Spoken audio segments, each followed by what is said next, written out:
পনিরগুলো স্লাইস করে নিয়েছি। এবার আমরা ব্যাটারটাকে রেডি করে নেব। প্রথমে আমরা একটা পাত্রে বেসনটা ঢেলে নিচ্ছি। এরপরে নেব ধনেপাতা কুচো, লঙ্কা কুচোটা দিয়ে দিচ্ছি। আর যে মশলাগুলো আমরা নিয়েছিলাম সেগুলো একে একে এর মধ্যে মিশিয়ে দেবো।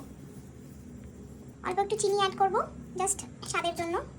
আমরা ব্যাটারটাকে বিট করে নেব জল দিয়ে। আমাদের ব্যাটারটা রেডি হয়ে গেছে। এবার পনির স্লাইসগুলো আমরা এর মধ্যে দিয়ে দিচ্ছি। এখানে আমাদের তেল অলরেডি রেডি। আস্তে আস্তে একটা একটা করে পিস দিয়ে আমরা ডুবো তেলে ভেজে নেব। আমরা ভাজতে দিয়ে দিয়েছি। এগুলো হালকা ব্রাউনিশ হয়ে ভাজা হবে।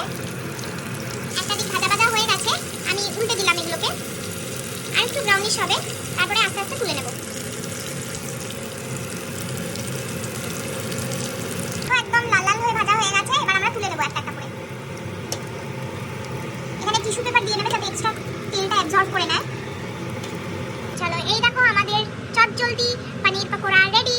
এটা একটা দারুণ ইজি ইভিনিং স্ন্যাক্স। তোমরা ট্রাই করে দেখো। ওকে, বাই।